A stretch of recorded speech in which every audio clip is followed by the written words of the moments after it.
Shalom, shalom.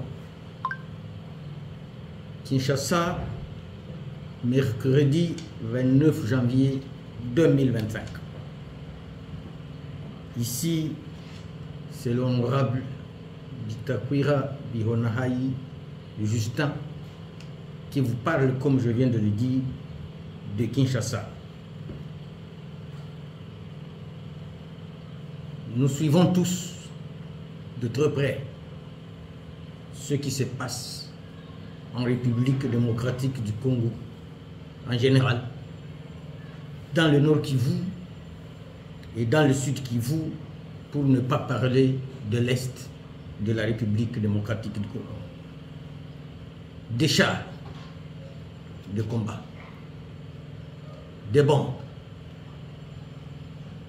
des tueries,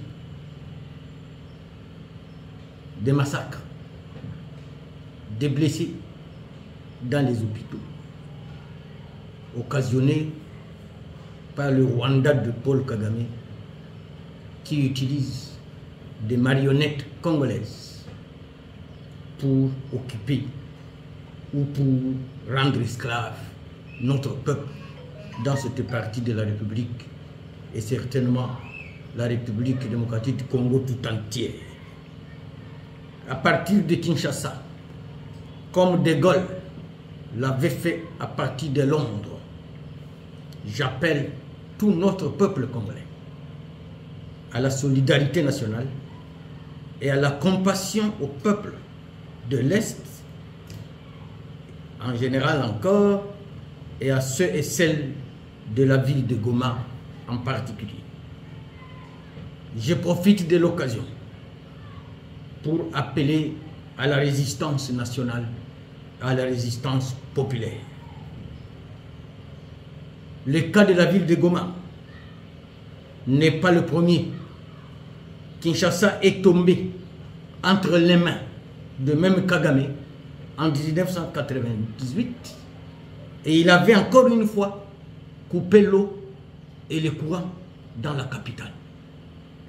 Mais il avait quitté sous les pieds et il en sait quelque chose.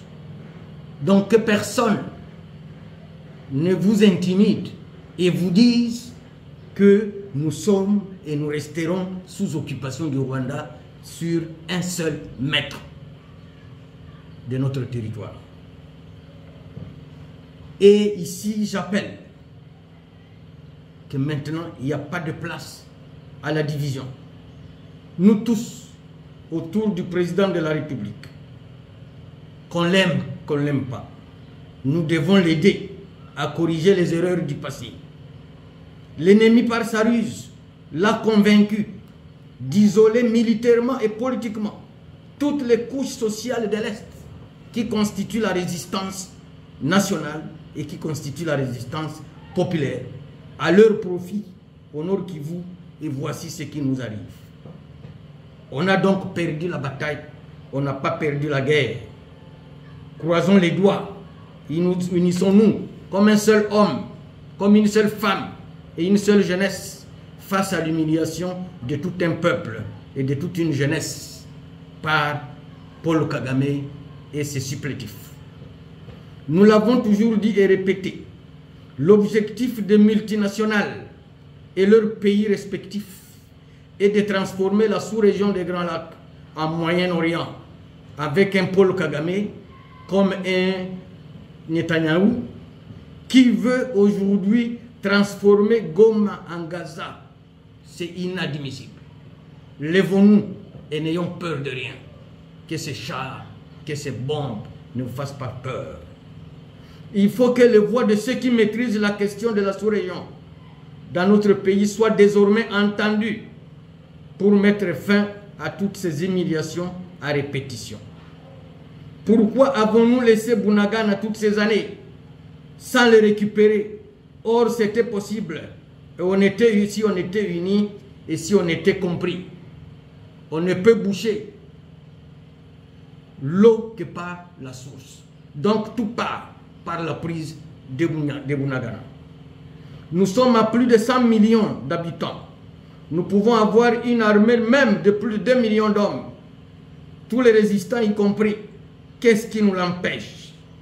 Au président Félix Tshisekedi Tshilombo, avec tous nos respects et révérences, qu'il faut changer désormais les fusils d'épaule et compter sur toutes les intelligences et les énergies nationales.